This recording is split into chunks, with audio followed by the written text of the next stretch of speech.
Okay, so share ko yung ating lesson.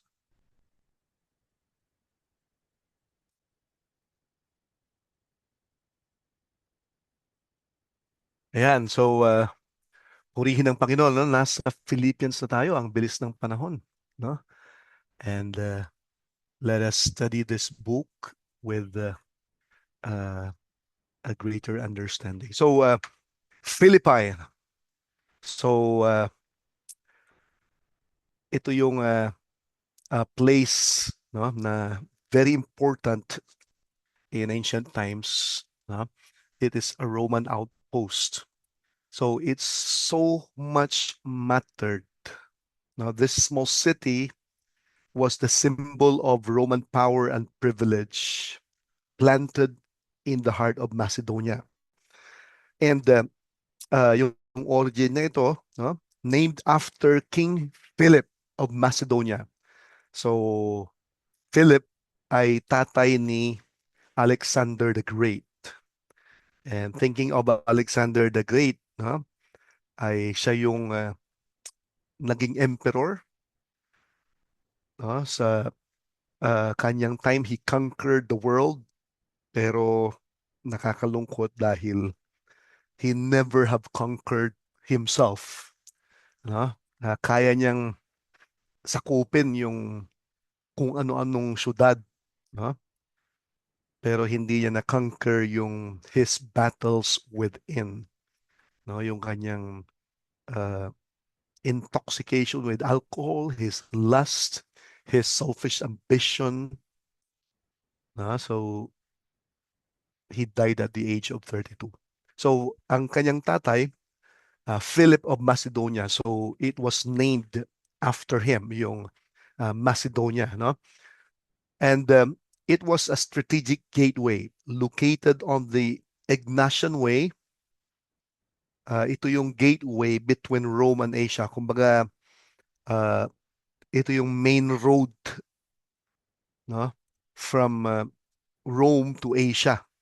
So it's a major thoroughfare and a very significant place. No? So uh, it became a Roman colony under Octavian, granting inhabitants full privileges of the Roman citizenship. Kaya ang laki ng privilege ng mga tao that comes in this place. No? So it's a melting pot of Roman, Greek, and Eastern influences. Kumbaga, multicultural place ito. No? And in Paul's second missionary journey, no, uh, yung kanyang second missionary journey, I believe, is driven by the Apostle Paul's strong motivation. Ganun katindi yung kanyang passion. No? And we can see that in his priorities, that it clearly uh, uh, showed that sa kanyang mga actions at sa kanyang mga words.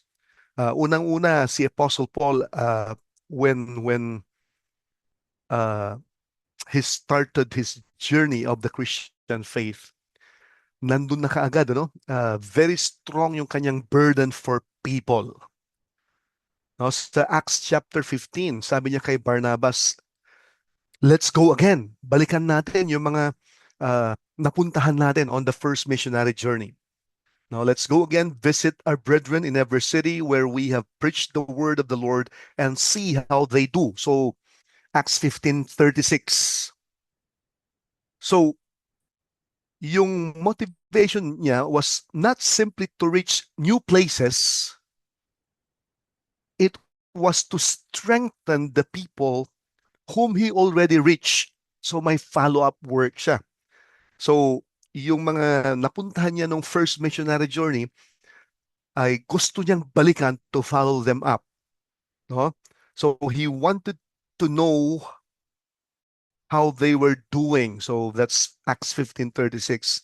So yun yung heart ni Apostle Paul. Nandun din yung hindi lang siya nag-evangelize, there's a heart for discipleship. So hindi lang siya interested in the decisions of the people. So he was so interested with their development, which is very important yon. Of course, nandyan din yung kanyang passion for the unreached people.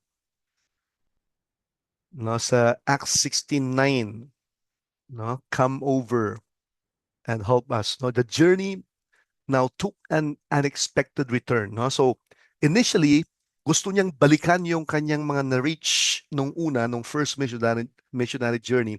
And then came the Macedonian vision. So Acts 69, ano, come over to Macedonia and help us. So malinaw na naintindihan ni Paul yung tawag ng Panginoon, no? He took it as the direction from the Lord, no? In Acts 16:10. And assuredly gathering that the Lord had called us for to preach the gospel to them in Macedonia. So, ito yung kumbaga na may redirection ang Panginoon sa kanya. He called him to take the gospel to Philippi. Huh? So, nandun yung kanyang passion for the gospel, and he responded because he was ready to preach the gospel, which he has been telling that. No? So, yung journey na ito would involve imprisonment, beating, opposition, hardship, pero of course, it's worth it. And knowing that, no, si Apostle Paul, even though naiintindihan niya that it would lead to a hard situation in his life, no, yung kanyang urgency to follow the Lord ay nangingibabaw, no? And he has that desire also to establish yung iglesia ng Panginoon. No? So the second journey brought Paul into contact with people na magiging importante sa kanyang ministry na maging partner sila. Actually, na-mention niya si Silas, no? Nandun din si Timothy, si Luke, Priscilla and Aquila, Lydia, and the Philippian believers. So, uh, he's not building a ministry around himself. No? He was building a ministry that could carry the mission forward. And that's very important. No? And that becomes very, especially important later when he wrote the book of Philippians. So, yung Philippian church has really developed a strong relationship, a strong partnership with them. No? So, doon sa verse 5, sabi your fellowship in the gospel from the first day until now. So, ganun ka strong, no?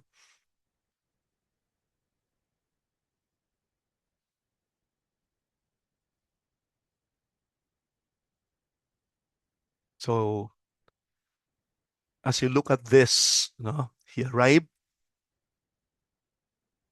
and there were conversions, the community, the church was established, and then si Luke ay siya yung naiwan doon, no?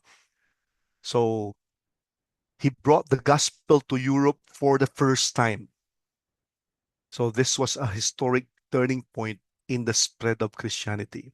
Now, this was around 49 to 52 AD. So yung first converts dito, no, in the early conversions is si Lydia. So na-meet niya sa marketplace, no? Um, seller of purple cloth, and then the Philippian jailer, both representing very different social strata of the city. Minsan, uh, ang church, nakakalimutan din yun, ano? Yung mag-minister sa marketplace. today ay uh, medyo nare-realize na yan ngayon, ano? So marami ng mga businesses ngayon na nag-o-open din. Uh, Nung 2027, 2007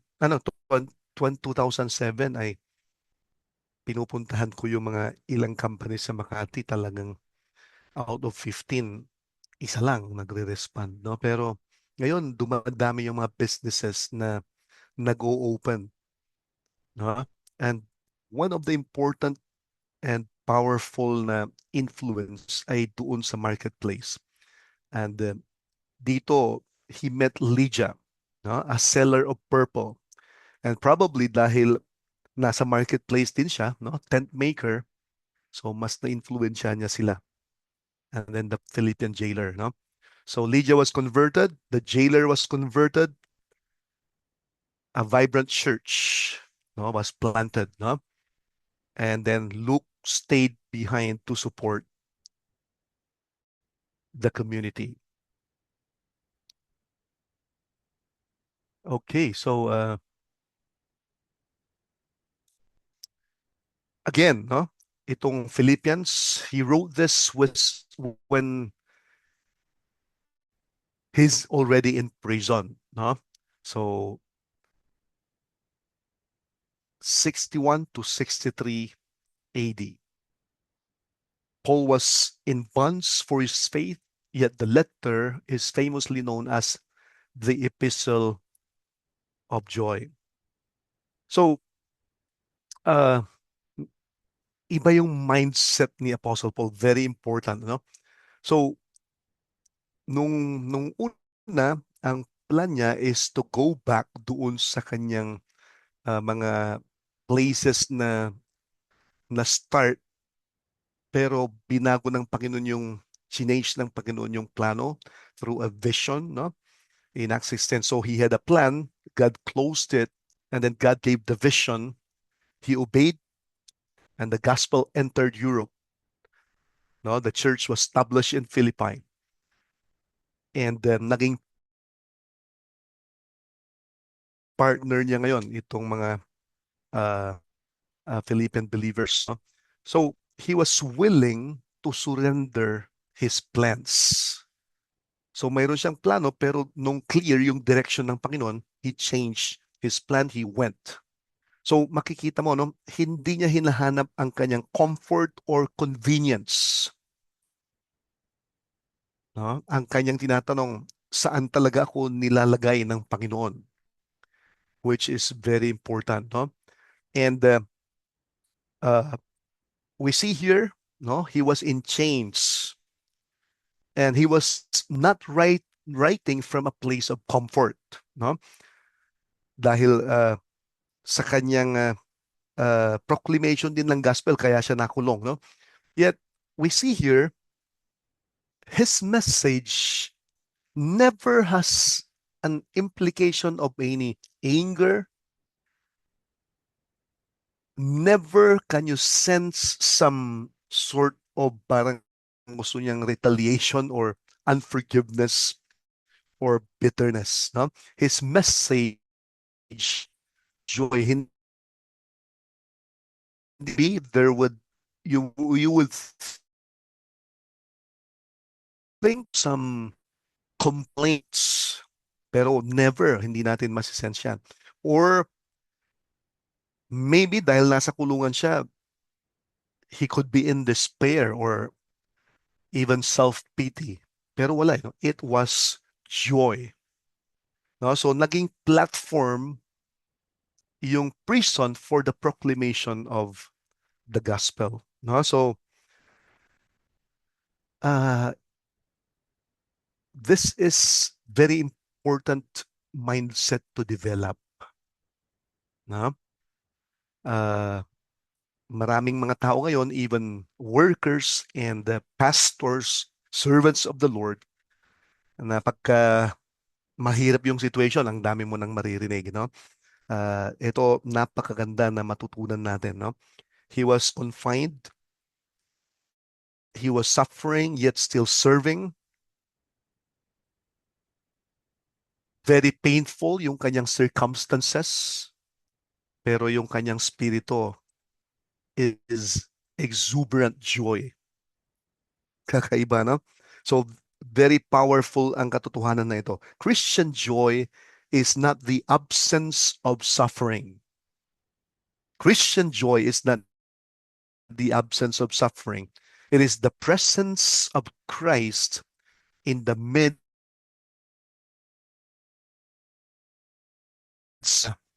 Pag nakalabas na ako sa kulungan, no? Sa mag-minister. Pero yung pagkakulong niya did not hinder him to minister. No? Yung time in the life, yung life in prison becomes an opportunity for him to really focus. No, yung kanyang chains has become a great testimony. No, yung kanyang suffering and being in prison was now an opportunity. Yung kanyang hardship, yung kanyang difficult situation still did not hinder him. No? So, the Apostle Paul could not choose his circumstances. No? Talagang he was in bonds. No? But he could choose how he would steward, how he would respond in that particular circumstance. No? Yan ang matinding challenge sa atin. No? You may not control what happens to you, but you can choose how to respond to what happens. You can choose what to do with the difficult trials that come to you. So he had every reason to lose his joy.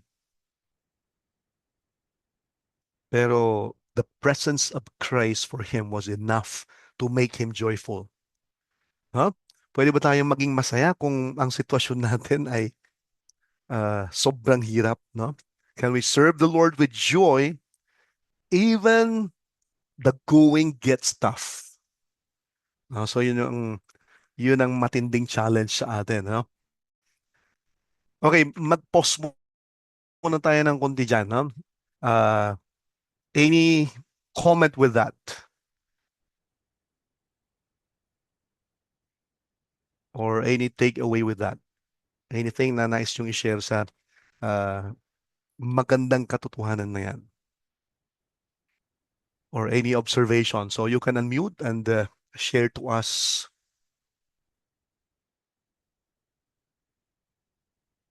So this epistle expresses joy, no? In the midst of chains and hardship, no? In prison, yet joyful. And of course, he appreciated much yung support ng Philippian church sa kanya, no? So, Roman imprisonment under his guards, still, nandyan yung kanyang warmth and joy, sharing God's word with authority. He acknowledges their support through Epaphroditus, and it's still a letter of gratitude while teaching them about true joy in the Lord. No? So this was the epistle of joy. Talaga namang umaapaw yung word na joy dito. So any takeaway?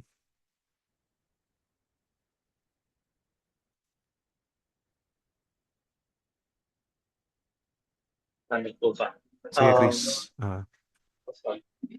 Ako po yung nakukuha ko po na kay Apostol Pablo, kaya niya po nagagawa yung mga bagay para sa ating Panginoon si Kristo. Actually, sinabi niya na po, di ba? For me to learn this Christ and Mm-hmm. to die is gain, sabi niya.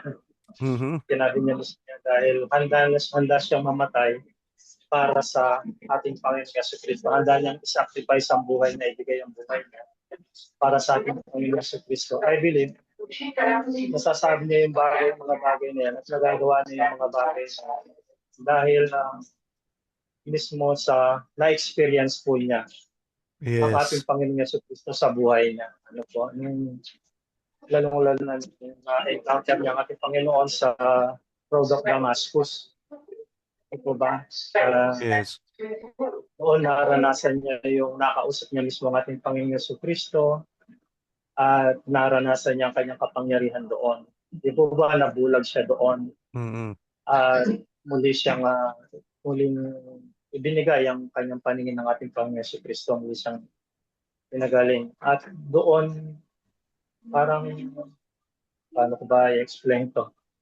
Na-realize niya kung ano yung mga masasamang mga bagay na nagawa niya sa ating Panginoon Jesucristo. Na-realize niya doon sa daan ng Damascus yung mga bagay na pinagagawa ng kasamaan laban sa ating Panginoon Jesucristo na siya mismo, pinalaban niya ang gospel, pinagkukulong niya yung mga believer, pinagpapatay niya. So, for that, nung naranasan niyo yung forgiveness ng ating Panginoon Jesucristo sa buhay niya, yun, parang nabaliktad lahat ng sitwasyon sa kanya. Siya Mm-mm. dating nangungulong, siya ngayon nakakulong dahil sa gospel. Siya dating nangungulong sa mga sinusunod na gospel. Siya naman nabaliktad na yung sitwasyon, siya naman ngayon na nakakulong dahil sa gospel. Siya naman yung pumapatay sa mga Mm-mm. naniniwala sa ating Panginoon Jesucristo dahil sa gospel. Kaya siya naman ngayon ang handang mamatay para sa gospel dahil naranasan niya yung kapatawaran ng kanyang mga nagawang kasalanan at nakilala niya yung tunay na Diyos na dapat niyang paglingkuran. Walang iba kundi ang ating Panginoon Jesucristo. Yun lang, Pastor, siguro ngayon. Okay, so maraming salamat, no? Uh, Medyo nag-pause tayo dito kasi napaka-importante nito. Uh, Karamihan lalo na dito sa Pilipinas, di ba? Uh, One of the greatest hindrances sa growth ng isang tao ay nasanay na sa comfort, convenience, no? Smooth sailing, no? Kasi nasa Pilipinas tayo, walang persecution, no? Yung self-denial and carrying our own cross, parang napalitan na ng comfort, no? And uh, pero yung servants of the Lord who are really willing to die, whether it be they would be rejected or evil spoken of or even being punished, sila yung mas nagiging effective. You see, dapat nating i-remind yung ating mga sarili about the theology of suffering. No? We identify ourselves with the sufferings of Christ. Na willing tayo to go, go, go na kahit na nandun yung hirap ng ministry, no? It becomes joy para sa atin to identify ourselves with the suffering of Jesus Christ. Okay, so let's move on. So we go to Philippians chapter 1. Basahin muna natin verses 1 and 2. Brother Joel, pakibasa yung verses 1 and 2 of Philippians Okay, Pastor. chapter 1. Okay. Sige. Episode chapter 1, verse 1. Mula kina Pablo at Timoteo na mga lingkod ni Kristo Jesus para sa mga taga-Pilipos na mga hinirang ng Diyos at sumasampalataya kay Kristo Jesus. Gayon din sa mga taga-pangasiwa at mga taga-paglingkod. Sumainyo nawa ang kagandahang loob at kapayapaan ng Diyos na ating Ama at ng Panginoong Hesukristo. Yun po, sir. Okay, maraming salamat. Ha? So, tagapaglingkod sa Tagalog, no? Servants. Yung tuloy, no, is or doulos, no, bond servants of Jesus Christ. So, very important. Minsan ang mga tao ay na-emphasize the position of power and authority. Yun ang gusto nila. Pero we must see ourselves, no, in humility dahil privilege lang tayo. Yung pagkakataon lang na makapaglingkod is already a great blessing, no? Kapag kayong in-emphasize mo yung designation and position of power, no, nagkakaroon na ng temptation doon, no? About yung place of authority ay minsan may mga pastors and leaders na gustong-gusto nila na nasa taas. Ano? In the Apostle Paul, ang kanyang example ay talagang yung credentials niya parang basura lang yon, sabi niya. No?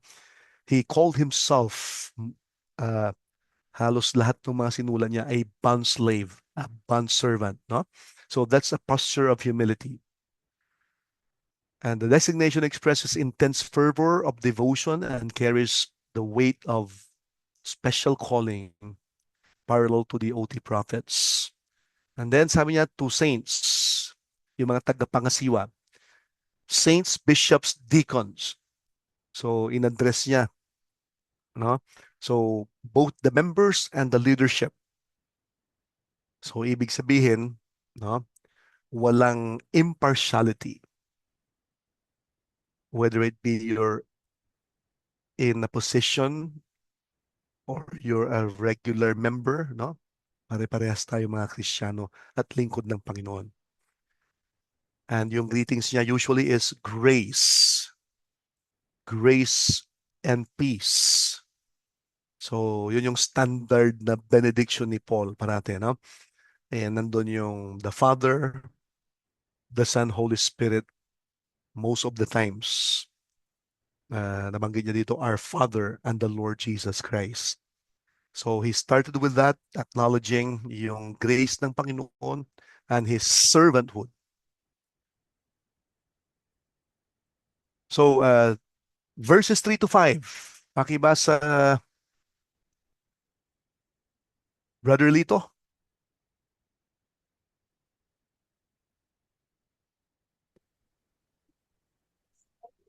I thank my God upon Mhm. every remembrance of you, always in every prayer of mine for you, all making requests with joy, for your fellowship in the gospel from the first day until now.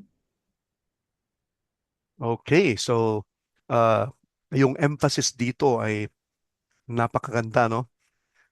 Partnership or koinonia. So we can translate that as fellowship or partnership. So they were not merely his friends. No? They were very strong in their relationship. And ito yung kailangan nating i-develop talaga, no? Developing partnership with other believers, you know, ties with the other workers. No? So si Paul, makikita mo sa kanyang writings, hindi siya yung parang, anong tawag dito, Lone Ranger. Of course, achiever siya, talaga namang very matindi yung pag-push niya when it comes to the proclamation of the gospel. But he also have many people na kung saan ay very strong yung kanyang relationship. No? His affection, especially with the Philippian church, was very strong. No? From the first day, sabi niya, from day one until now, until he was in prison, nandyan pa rin yung strong partnership, fellowship. No? So through prayer, sacrifice, giving, encouragement, service. So very powerful yung kanyang sinabi dito. No? He was suffering and yet now he was celebrating his partnership with them. No? So his recollection, his remembrance of the Philippians is inseparable from his thanksgiving. So nandun yung character ng kagalakan sa kanila in his intercession for them. So though he was in chains, though he was hurting, still ministering with joy. Yung kanyang circumstance dito mabigat, pero hindi ramdam, no? And true gospel partnership does not disappear when suffering arrives, no? It becomes more precious. So sana hindi tayong kaibigan na anong tawag doon? Yung nandyan lang na okay tayo kung smooth sailing, pero pag nagsasuffer ka na, goodbye, no? Ito talagang hindi selfish yung relationship. Both ways, makikita mo, no? They were passionate together about the Lord Jesus Christ and the gospel of Christ. So, minsan kapag nagsasuffer ka, ay it turns your perspective in you, no? Parang napupunta na ikaw yung tinitignan mo sa sarili mo. Pero hindi, ano? Even in suffering, he looks at other people. He encourages other people. He motivates other people. No? And of course, it's also not only outward but upward, no? Towards the Lord. So yung kanyang chains, hurts, becomes still a channel. He still was helping, ministering, and he still serves with joy.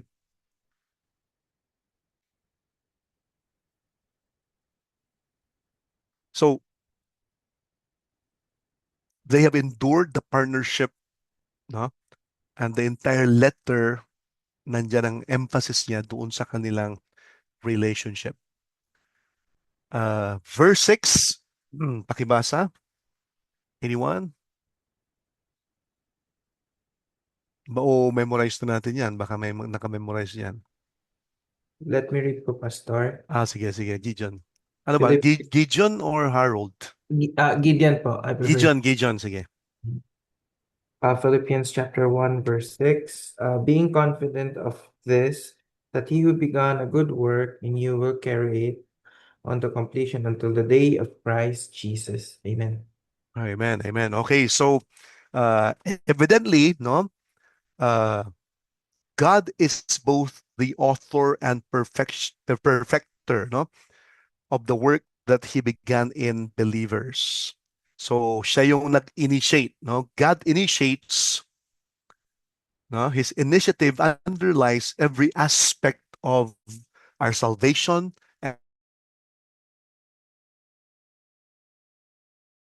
and perfecter of our faith. He initiates, sustains, and then he completes the work. Kaya we are so privileged, you know? And looking at the coming of Christ, sabi niya, until the day of Jesus Christ. So, yung pag-sanctify niya sa atin is ongoing, toward the final aspect of salvation. God initiates us being saved, and then ultimate work until the day that on the day that he comes. No? So it begins with grace, yung ating kaligtasan, yung ating transformation. We've been given the new nature, pero yun yung position natin, ano? Perfect in Jesus Christ. We are made holy. But then, no, He is continually transforming us. Yan yung practical aspect ng ating transformation, no? So, positionally, perfect na tayo sa harapan ng Diyos, but we still sin practically, no? Yung practical living, yun ang patuloy din niya na binabago, no? Yung what we are before Him in our position must be seen practically, although hindi pa perfect yun, no? Transformation continues by the power of God.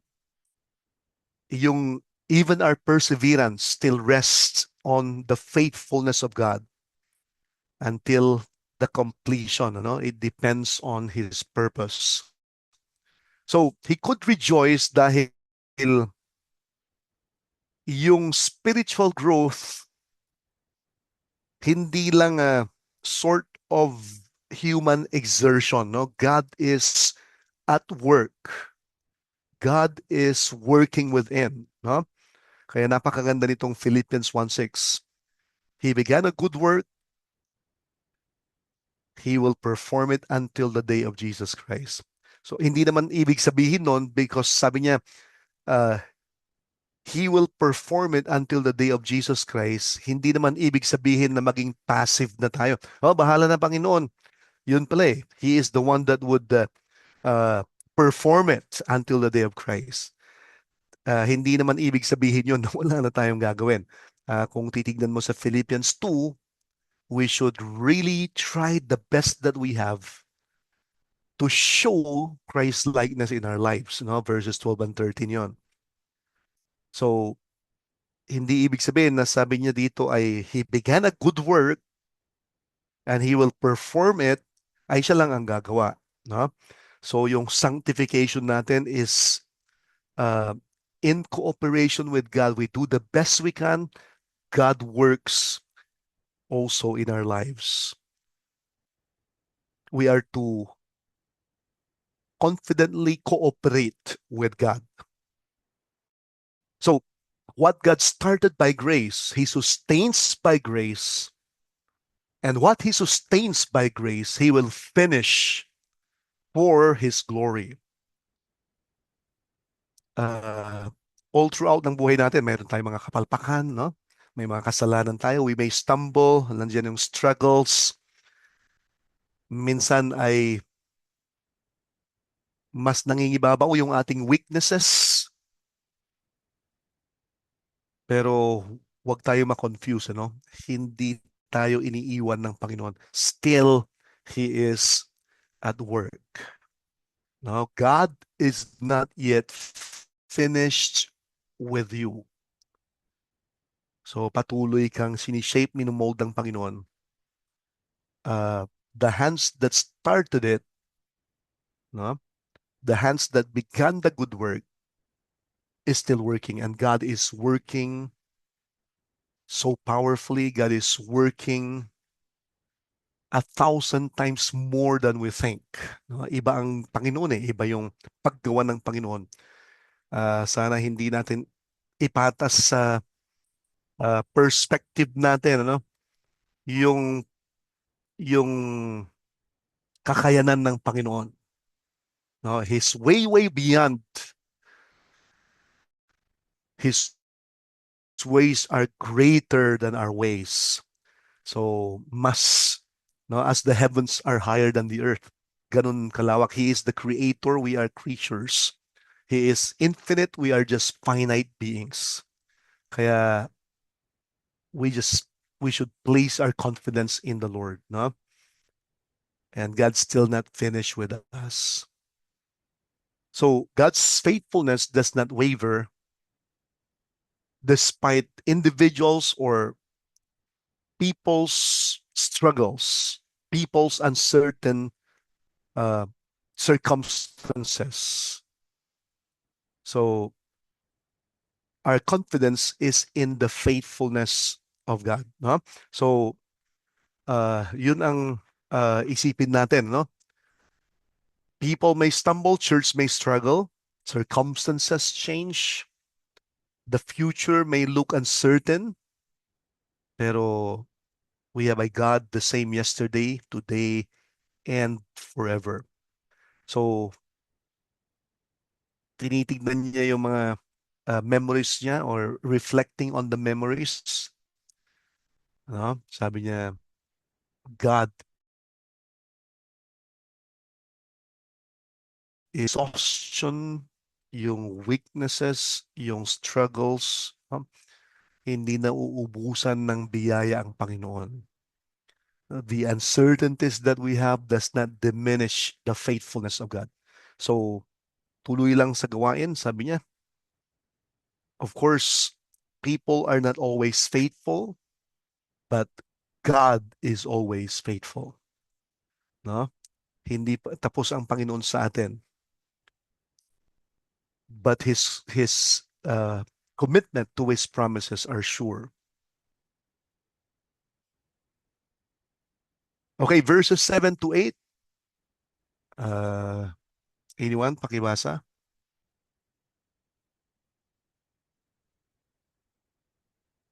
You can unmute and then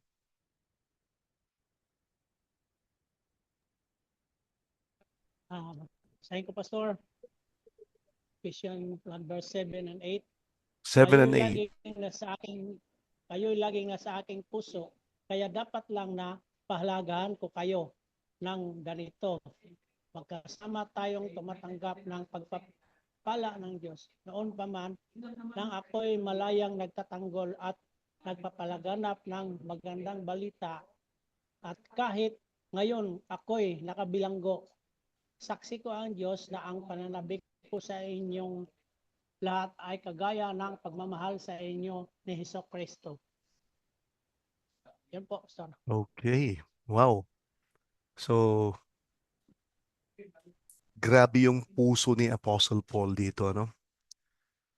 Nandun na nga sa kulungan, pero overflowing yung kanyang affection, yung pananabik niya sa kanila, no? Yung distance, no? Kahit long distance na, yung uncertainties, no? Hindi niya ininda lahat yun, no? Because his love was not merely yung kanyang was not merely coming from his heart, but it's a reflection of the love of God flowing through him towards them. So, yun ang puso ng worker. Yun ang puso ng pastor. No? Yun ang puso ng isang Kristiyano. Because Christ is the source of love, grace, and mercy. He is the one who keeps us. Pag na-experience natin yun, yung pag-ibig ng Diyos, no? What the Lord has done to us, we can also do it to others. Kaya very important, no? Yung care and grace ng Panginoon, yung identity natin with the Lord Jesus Christ is a very powerful influence sa atin so that we can also extend that to others. Yung love natin, kung tayo lang, it's insufficient. No? But thinking of the love of Jesus Christ, no? Talagang unconditional, limitless, inexhaustible.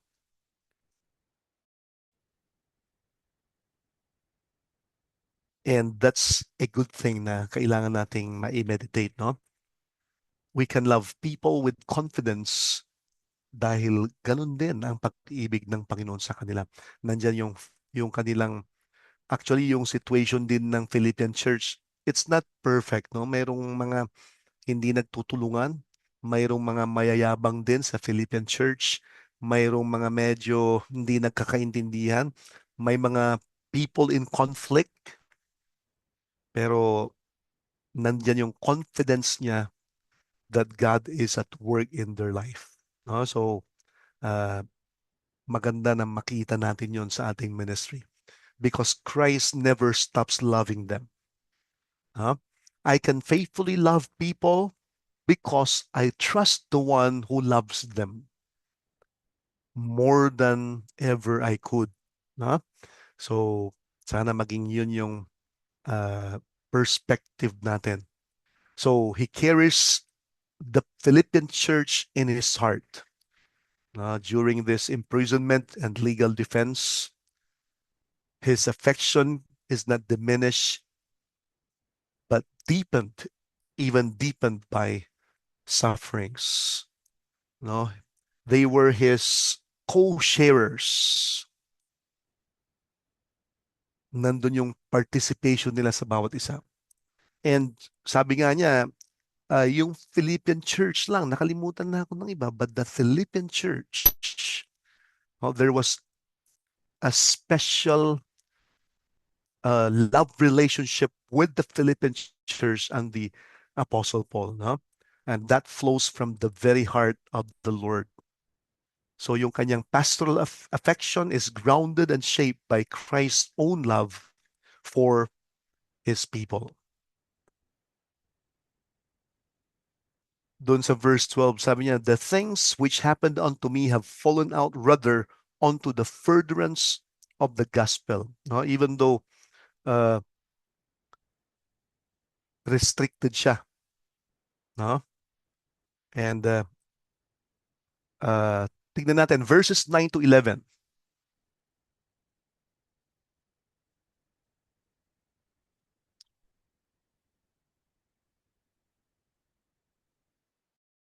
Si Brother Fre, pakibasa. And this, 9. and this is my prayer, Yeah. that your love may abound more and more in knowledge and depth of insight, so that you may be able to discern what is best and may be pure and blameless for the day of Christ, filled with the fruit of righteousness that comes through Jesus Christ, the glory and praise of God. Wow, so napakaganda yung prayer niya dito, no? Sa verse 9, this I pray that your love may abound. Yung word is agape, of course. So, ang prayer niya is to increase their love, knowledge, and full discernment. No? So, yung word na ginamit niya is increasing or abounding. And very important ito because minsan, di ba, parang maraming mga ibang tao na nagdi-diminish ang kanilang love because of circumstances. No? Maraming mga factors na pumapatay ng pag-ibig. No? Even sa mag-asawa, even sa magkaibigan, or even sa family. No? Pero dito, the prayer of the Apostle Paul is abounding in love. So yung word is to grow, to develop, to increase, to progress, to overflow. No? So, grabe yung picture dito, parang sort of umaapaw na pag-ibig. So, kumbaga, kung sa magkaibigan, mas mahal mo siya ngayon kaysa noon. Kung sa mag-asawa, yung vows niya nung kasal, mas love na niya siya. No? It overflows, it grows, it develops. So, grabe yung intensity ng kanyang prayer. No? Your love may abound. And of course, discernment. O, ibig sabihin, yung true love is in the bounds of truth, in the bounds of knowledge, in the bounds of the will of God. So, hindi ito yung last na definition ng mundo. Ito yung love ng Panginoon that seeks the best in others. So,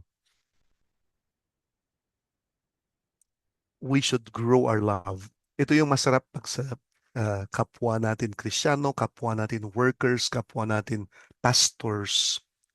Na mas nakikita natin we no longer think of ourselves, we look at both Christians and workers na kung saan ay kapag nakikita natin sila, ang tinatanong natin, how could I better express my love towards them? How can I improve? So, this divine love, ang pinapag-pray ni Paul dito, yung a greater expression of love for the believers and for people. No? So, uh, yung expression ng love natin sa bawat isa, kailangan nating i-work out. It does not come naturally. God is the one who guides us, and most of the times makikita natin yung paano natin ma-express yung pag-ibig ng Panginoon. So, paano natin ini-express yung ating pag-ibig to God's people na kung saan every week, every day, mas gumaganda yung expression natin, no? So, very important ito because in the ministry, dapat ito yung nangyayari sa buhay natin, no? And this is what the Apostle Paul has been praying for the Philippian church. And the Lord, I believe, has been answering dahil even though he was in prison, nandun pa rin yung pagsuporta nila. And they have been supporting him materially and even financially. No? So, abounding, overflowing, no? Developing, progressing. So, this is so important in the ministry, and sana ipag-pray natin na instead of slowly namamatay yung pag-ibig natin at mas nagiging selfish tayo, ang iniisip natin yung benefits natin, advantages, mas dapat nating tignan paano natin i-express more, paano mas mag-grow yung expression natin of love for others. Mayroong isang book, ano yung title nun? Nawala sa loob ko, pero ang 5 bagay, sabi niya, how do you express love? Gifts, affirmation, ano pa yung iba? Physical touch, service, and many others, no? So, uh, ito yung i-develop natin. Pause muna tayo dito. Uh, as workers, as believers, uh, paano nyo in-express or ipinapakita ang love nyo? Both sa church, sa workers, or to fellow believers? Ito yung desire ng Panginoon, that we grow in the expression of love. Uh, verse 9 is a very powerful prayer from the Apostle Paul, no, for the Philippian believers, pero ito rin ang desire ng Panginoon sa atin, no? Whatever our situation is, we must grow our love towards others. So paano natin ini-express practically yung ating pag-ibig? O sa ating Mr., Mrs., sa ating family, sa ating kapwa, sa ating kapwa mananampalataya, sa ating mga workers or pastors. Now, this is very practical, no? So, anyone, tanungin natin si mga babae naman, no? How about Ako Joy? po, Ayan. Pastor. Ay, sakto Ayun. po pala. Sakto, oo nga Sakto eh. po pala. Oo Ako po, nga. ang pumapasok po sa isip ko bilang sabab ka makababaihan po. Ang sa akin, Mhm. Pastor, yung simpleng pangangamusta po. Mhm. Simpleng pangangamusta. Siyempre, everyday po talaga pinagpe-pray natin ng bawat kapatiran. Pero yung expressing ko po sa kanila na malaman nila lagi ko silang naaalala is yung, sis, kamusta? Bro, kamusta po? Ganon. Mhm. Simpleng, oh, okay naman. Ayun po sa akin, Pastor. Para Okay, so mhm. simpleng pangangamusta po. Simple lang yan. Ayun So, po. prayer, pinapag-pray mo, and then kinukumusta mo, no? Yes So, po. dun pa lang ay malaking bagay na yon, no? Minsan, Amen. Amen. minsan ay hindi natin alam ang May laki na pala na pinagdadaanan po. matindi na Opo, yung opo. pinagdadaanan, ano? So, Yes po, uh, Pastor. that's a good thing na magandang practice yun, no? Praying for others and nangungumusta. Okay, sa iba naman,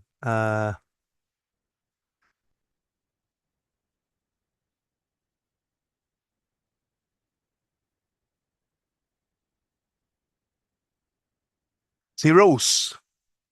Pakinggan natin si Rose. Good evening po. Good evening. Good Hello, evening. hindi po, pamamagitan po ng pangangamusta, tsaka pagka may mga encouragement din po, in-encourage Mhm. pagka, halimbawa may mag-share sa'yo ng problema, i-encourage din natin sila. Tapos yun, simpleng yun, pangangamusta din, tsaka pag may birthday nila, babatiin mo sila pag Mhm. birthday. Tsaka yun, Okay. sa mga ano naman po, yung sa church naman po, yung sa pakikiisa, halimbawa, yung makikipag-cooperate ka kapag may mga gawain or mga kailangang gawin, kung available po, dapat po mag-support po sa church. Amen for that, no? Napaka-practical ng mga yon, no? And how about one more?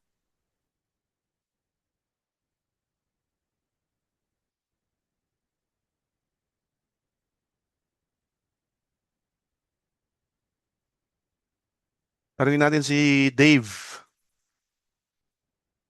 Hello, Pastor. Good evening. Sige, good evening. Okay. Marami pong pamamaraan, Pastor. So, well, Okay. in making disciples, I'm so involved in their spiritual life. So, well, when it comes to finances, no, and you are capable. So, recently, yung involved din ikaw sa finances, eh. Mhm. Yung hindi nila problema nila nagiging problema ko. So, and I heard it from one of the pastor, no. And it's really true. And as leader, I really need Jesus, no, the wisdom. And this comes also with discerning really what's really the best. And si Jesus naman, I mean, in Paul, doing everything for love. Do everything with love. So, I serve them actually. So I serve them, faithful to the Lord and to them. So it's more than doon sa pangangamusta, I could say.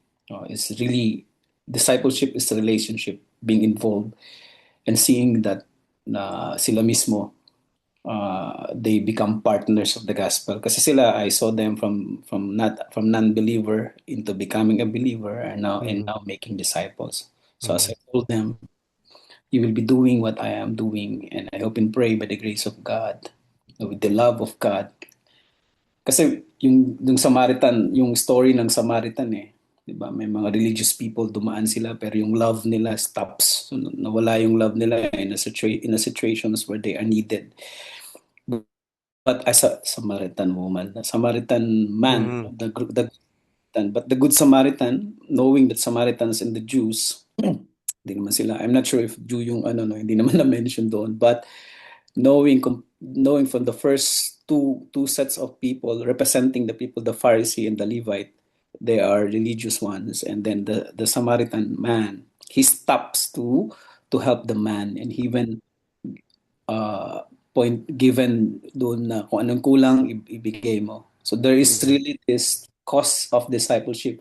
That love really shown. There's a cost. Yung love na given. So finances, time, energy. Yan. So ako po yung mga practical is really mga ganung bagay. No? Yan lang po, Pastor. Thank you. Okay, so thank you for that, no? So nabanggit mo yung Good Samaritan, no? Yun yung illustration ng Panginoon to go the extra mile, no? That serving and blessing others may involve, no, even suffering and sacrifices. So very important sa atin, lalo na mga workers ng Panginoon, that it's really a privilege to show that love, no? I believe dito tayo nagkukulang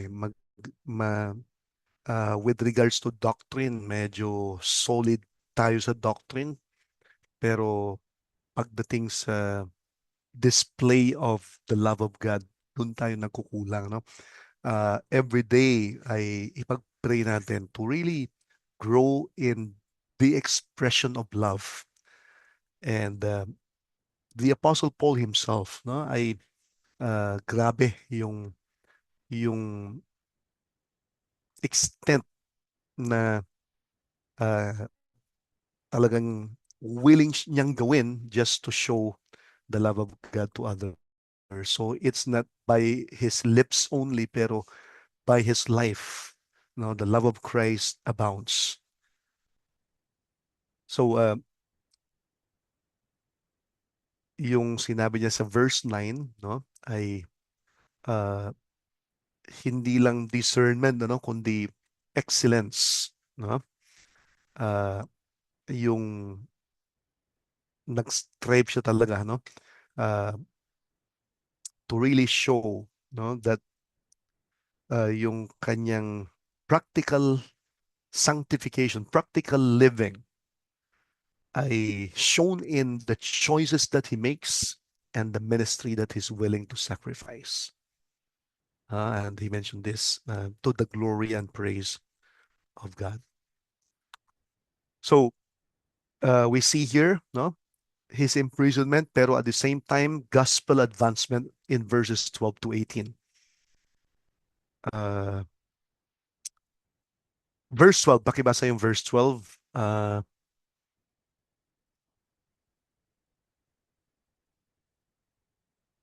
Maganda yung Tagalog minsan si Brother Joel, pakibasa mo ulit yung sa Tagalog ng verse 12.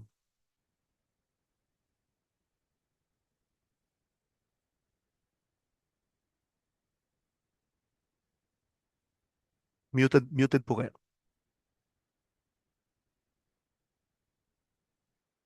Yeah. Sorry, Pastor. Hmm. Mga kapatid, nais kong malaman ninyo na ang mga nangyari sa akin ay nakatulong ng malaki sa ikakalaganap ng magandang balita. Yan po, Okay. Pastor. So again, we can see, you know, the kind of mindset the apostle has. No? Ito yung paradox, no? He was in chains, but hindi niya tinignan as a hindrance. The things, yung mga nangyari sa akin, it has become rather an advantage. So, most of the times, pag may mga opposition, rejection, or practically sa ating kapanahunan, ridicule, mockery, no? Or sometimes being slandered, even betrayed, tinitignan natin as something na parang nakaka-discourage, no? But to the Apostle Paul, still, he was able to look way, way beyond what is called by most people a hindrance. No? Sa kanya, advancement pa rin ng gospel. So, he's so, yung kanyang perspective at saka mindset is very optimistic, no? Because God is in control. So, sa atin, minsan maliit na problema ay kung ano-ano na yung iniisip nating negative, no? To him, kaya sinulat niya, napakagandang verse sa Romans 8, verse 28, we know that all things work together for good. No? Talagang solid na solid, no? Para sa kanya. What happened to me, even now that I'm in chains, it has become rather the advancement of the gospel. So what Rome has intended, so that he might be silenced, ginamit ng Panginoon to amplify the gospel, to amplify the glory of God. So practically, no, yung mga problema natin, we should convert them into a testimony of God's grace. Yung mga sufferings natin, huwag nating sayangin. Yung mga matitinding problema, circumstances in our lives, the things that has taken place in our lives, yung mga worst na lang na senaryo ng buhay natin, it can become a testimony of the grace of God and the advancement of the gospel. So, kahit saan ka nilagay ng Panginoon, the gospel of Christ can be proclaimed. So, sabi niya dito sa verse 18, whether in pretense or in truth, Christ is preached and I rejoice.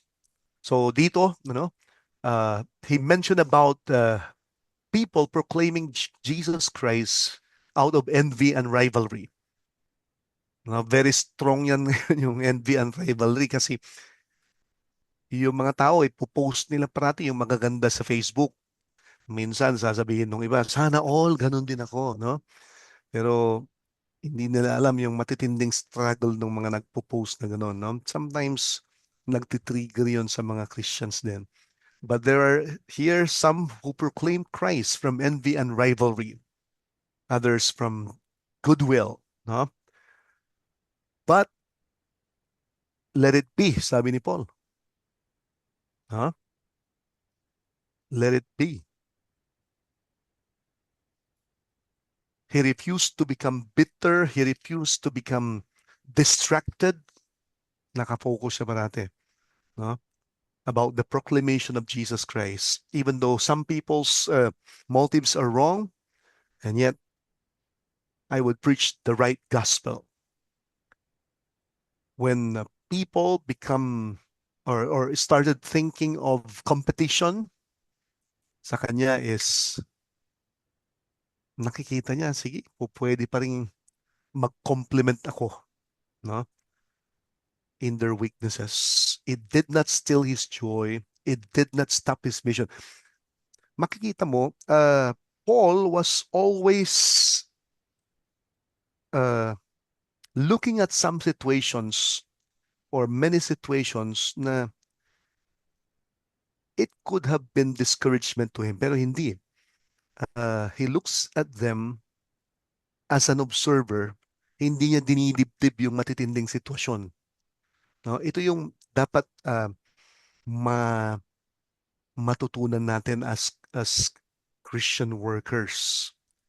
No, na hindi tayo affected ng mga comments, criticisms. Of course, we consider them. Pero yung iba kasi pagka na-criticize or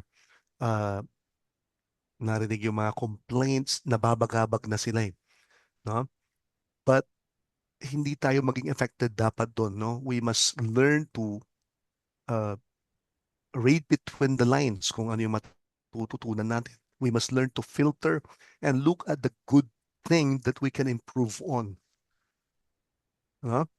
This is a mature mindset. I don't have to win over these people in their rivalry or competition, because my greatest desire, my greatest focus is to see Jesus Christ lifted up. No? So, yung jealousies, envies, rivalries, he did not allow them to distract him or embitter him, no? Or robs him in his mission. So, ang tinitingnan niya parati saan ma-exalt ang Panginoon, even though he would not receive the recognition or the applause, yun pa rin ang focus niya, no? Because God's purpose is greater than the situation of the messenger or the servant. So the Lord reminds us of this humbling truth, no? God can accomplish his redemptive purposes even through imperfect situations or people, even with imperfect motives. So the motives may be mixed, methods may be imperfect, pero sa kanyang trust is the gospel is powerful. So whether in pretense or in truth, Christ is preached, and I therein do rejoice, and I will rejoice. Sabi niya. So it's both humbling and liberating, no? Humbling because we are only instruments. No? Ang Panginoon pa rin ang nagsisave at nagta-transform. No? And it's liberating because we don't have to be perfect to be useful. We simply must be faithful to the Lord, faithful to His gospel. So we are just vessels. Christ is the treasure. No? So ang kanyang kapangyarihan, His work is greater than our weaknesses. And very important yun. No? God's redemptive purpose transcends human intentions. And I've observed that again and again and again. No? Mapapansin mo yung mga nagre-respond positively sa gospel. Ay in one way or another, ang Panginoon kumikilos na sa kanila. Ang Panginoon kinukonvict na pala sila even before you've shared. Pero when you've shared the gospel, yun na yung parang point in which they were ignited to respond. And napakasarap isipin yun, no? Na God's work is greater than any of our situation or in our weaknesses. 19 to 26.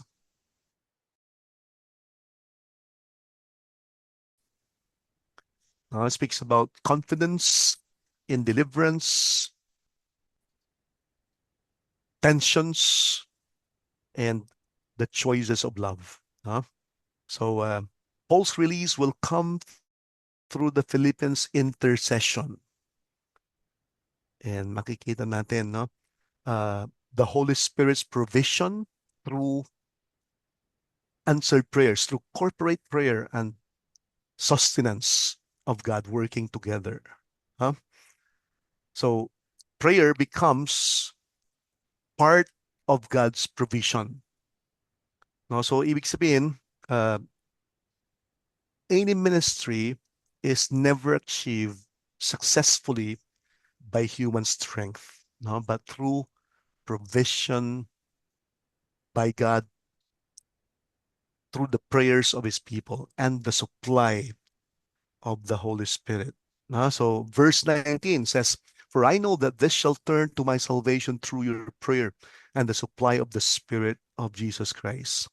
So yung claim ni Apostle Paul, no? He was not alone. Nandyan yung mga anak ng Panginoon na nananalangin.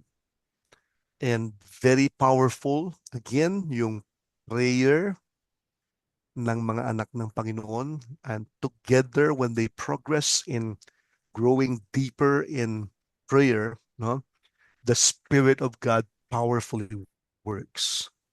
Minsan na nami-miss natin yan dahil sa busy tayo, no?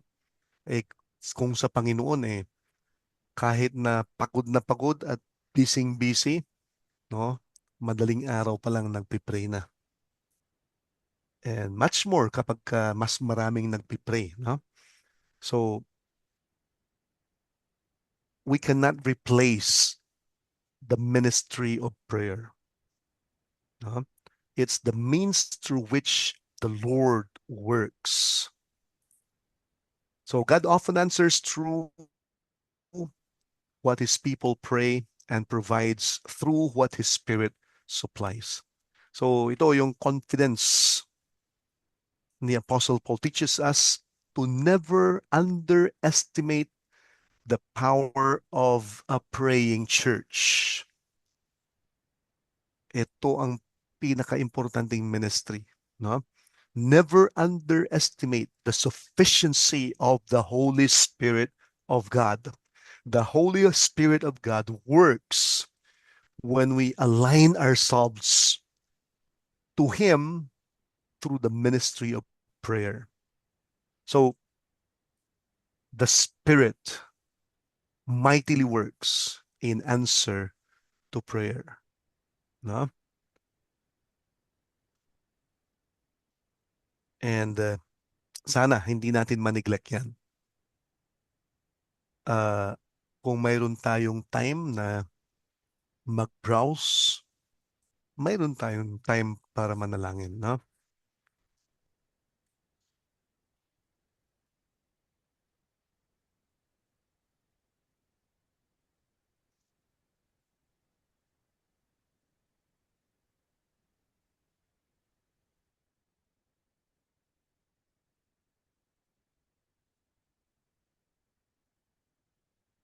Okay, so yung last dito, verses 27 to 30, speaks about worthy living, unity, and then suffering as a privilege.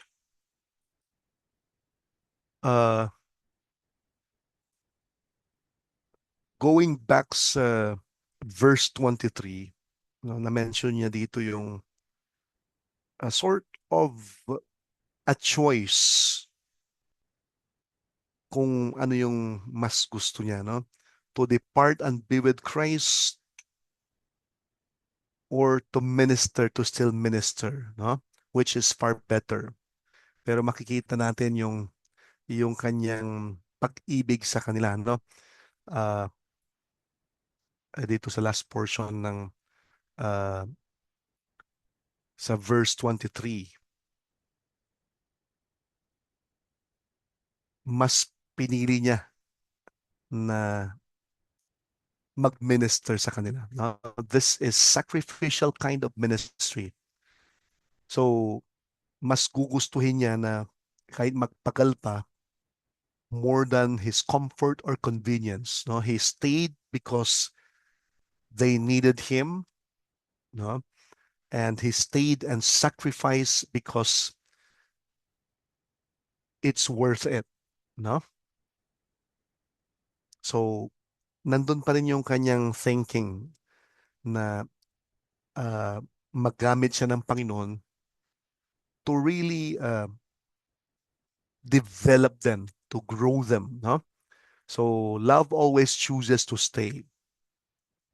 Hindi lang niya tinatanong ano bang maganda para sa akin, no? But he thinks of the progress of others. So, yun yung authenticity ng kanyang ministry, no? If staying helps them grow, then I'm willing to stay. Kadalasan yung mababaw ang pag-ibig, no? Madaling umalis. Pag malalim yung pag-ibig mo, ang hirap umalis, no? And true ministry is asking not what do I get, but what can I give, no? And then he exhorts them to a worthy kind of life, worthy living. Conduct yourselves worthily. Stand firm in one spirit, one mind, striving together for the faith of the gospel. So may yun yung commitment. And sabi niya, I'm willing to suffer for the sake of the Lord Jesus Christ. No? For him, suffering is a privilege. So, as you would look dito pa lang sa chapter 1, no, ng Philippians, ay makikita mo yung heart ni Apostle Paul, yung gratitude ni Apostle Paul, yung joy niya that even in the worst situation of his life, hindi siya nakafocus doon, kundi he redeems those things to advance the kingdom of God. No? So I hope na this is a reminder to all of us, no, as we prepare ourselves to really be ministers of the Lord Jesus Christ as one na gagamitin ng Panginoon. No? Yun ang desire natin, to really be mightily used by God with this kind of mindset, this kind of heart, this kind of attitude. Okay, so baka mayroon kayong question, addition or takeaway as we have meditated on chapter 1 and the background ng Philippians. By the way, medyo inaayos ko ng konti yung PowerPoint at saka yung ibang portion ng manuscript. So give me hanggang next week para maibigay ko yung sa Philippians and the introduction to the yung prison epistles natin. So hanggang next week. Okay, so again, keep on reading. Magandang paulit-ulit nating babasahin yung Philippians and you can be so blessed with this book, no? The Epistle to the Philippians. Question? Addition? Mhm. Yung sa akin, Pastor, yung balikan ko lang yung sa chapter 12, Mhm. yung sinabi niya na mga kapatid, nais kong malaman ninyo na ang mga nangyayari sa akin ay nakatulong ng malaki sa kakalaganap ng magandang balita.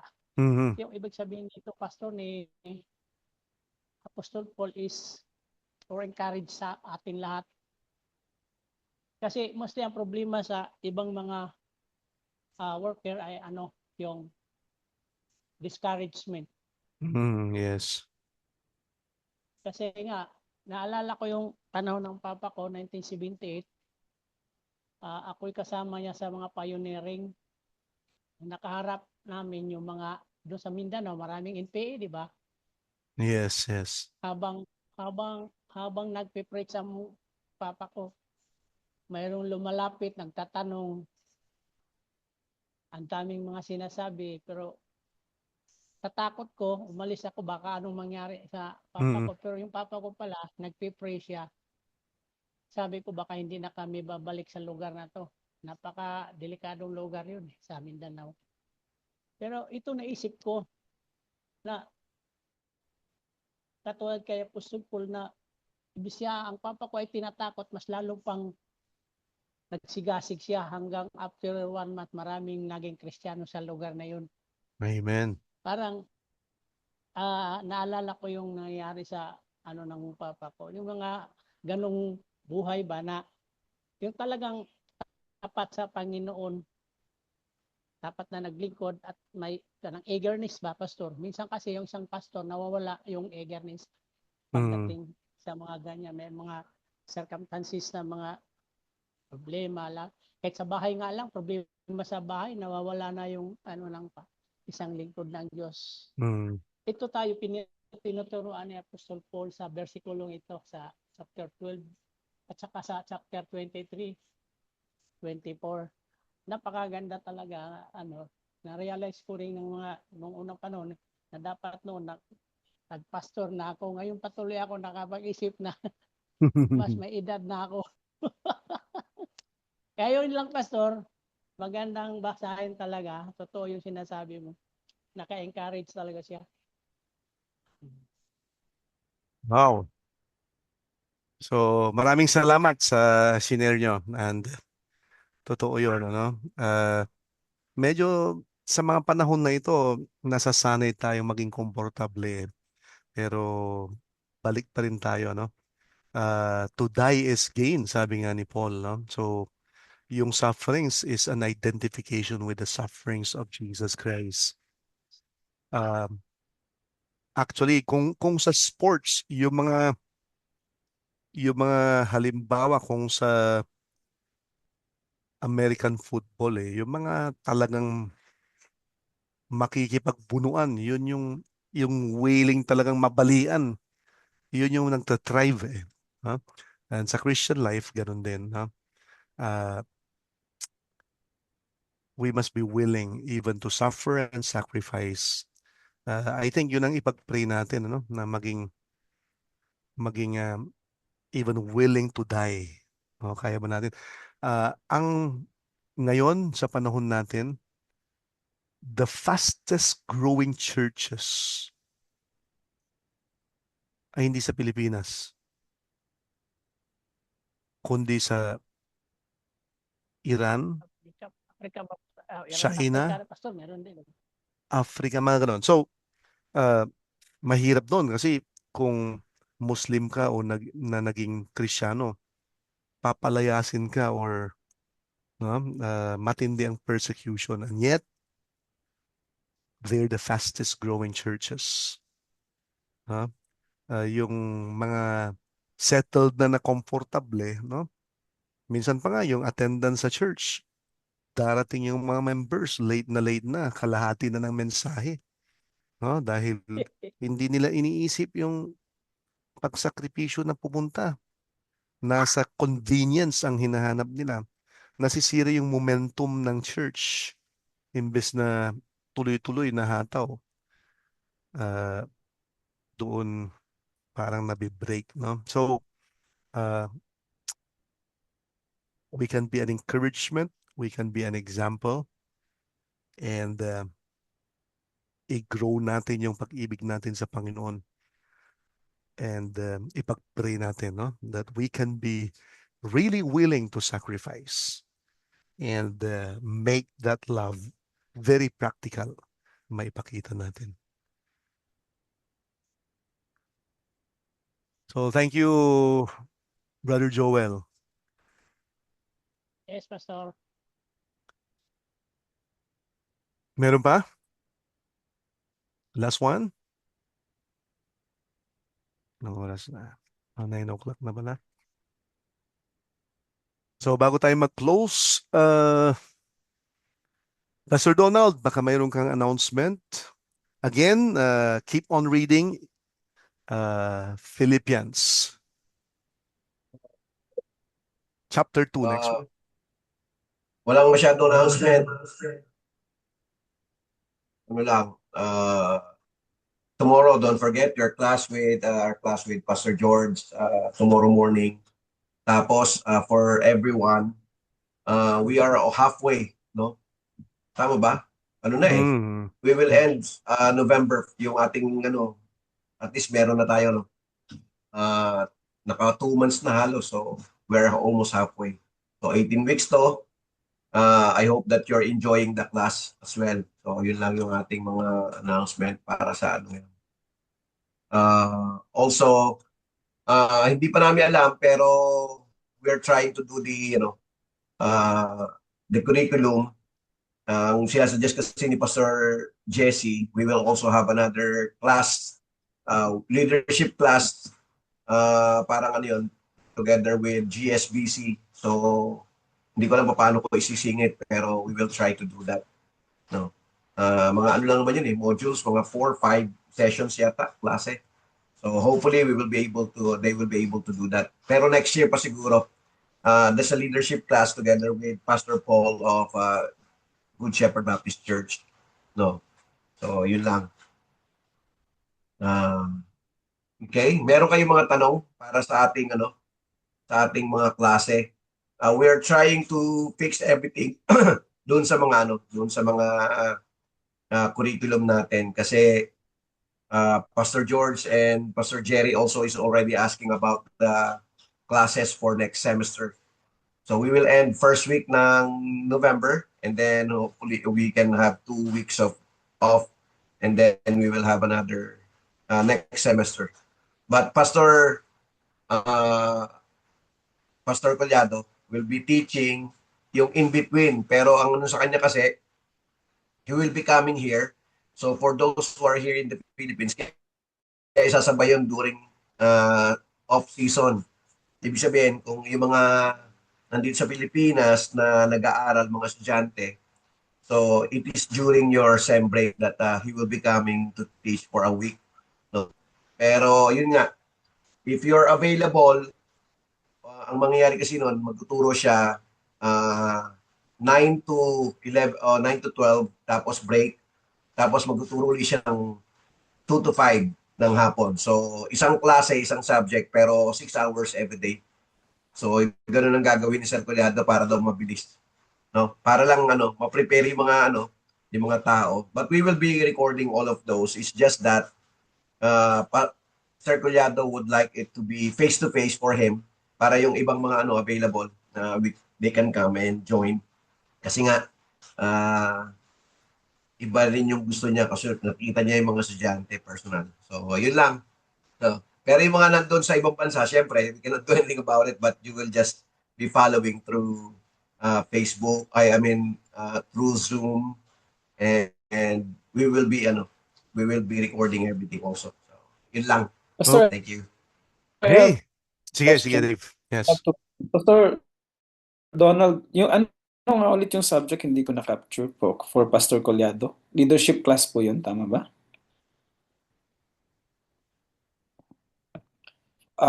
First question ko kay Pastor Donald kung ano po yung subject ni Pastor Collado sa kanyang in-person. And then yung second question ko, saan po kayo nakabase, Pastor LP? Andito ako sa Bacoor, malapit sa SM Molino. Yun lang Pero tatanong ko. Yung hindi, ang church nakabase namin, ni Pastor Donald. sa Makati, yung main, bali 11th floor sa King's Court, dyan sa may Chino Roses. Chino Roses. Yung dito, may outreach kami sa Cavite, sa may Bahayang Pag-asa. Doon malapit sa Palengke, Jollibee. So, yun, bali lagari ako. Umaga sa Cavite, sa hapon sa Makati. So, Okay po. yun pero ang bahay namin dito na malapit sa SM Molino. Thank you po.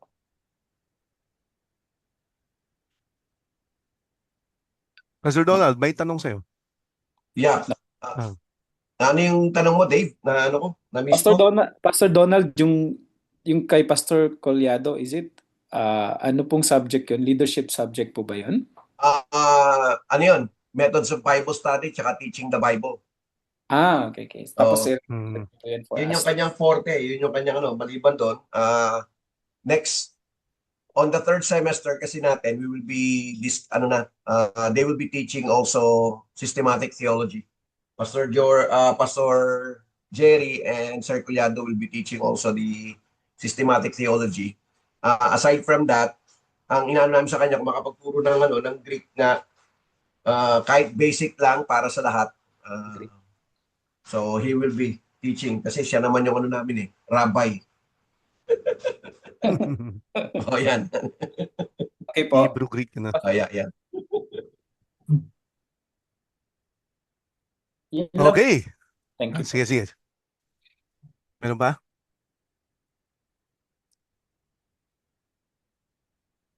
Sige, mag-close tayo. Let's close in prayer. Our Father, thank you for again reminding us of our attitude, our conduct before you in our service. Lord, bigyan niyo po kami ng mas malalim na pag-unawa with regards to the circumstances we're in every service that we render to you. Dalangin po namin na mas lalong maging stronger ang aming confidence that whatever it takes, we can be willing to suffer and even sacrifice because you are with us in our service, and even to identify with the sufferings of the Lord Jesus Christ. And may it be that we would be willing, Lord, to grow deeper in knowing you and experiencing your power, Panginoon. We commit to you each one. Dalangin po namin na mas lalo pang expressive din ang aming pag-ibig sa inyo, our love for your people, love for the ministry, na mas makikita, Panginoon, in a very special way, na ma-express po namin even tangible ways in which we can show our love for you, Panginoon, through any means na mas maipakita po namin to glorify your name, and that people would be influenced because of the great love, Panginoon, na ipinakita nyo sa amin, na maipakita din po namin sa iba. Our Father, we ask for your blessings for each one. Kayo ang patuloy na gumawa that we might become useful, more effective in the ministry.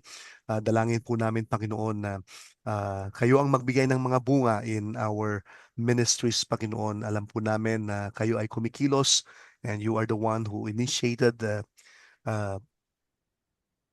yung mga pagpapala na ito, and maybe, Father, that you would continue to sustain each one of us, that it would be our joy to serve you and bless your name and advance your kingdom. Pagpalain niyo po ang bawat isa, and this school na naumpisahan, salamat Panginoon, at dalangin po namin na i-prosper niyo po ito in its ministry, at ganoon din po ang ministry ng bawat isa.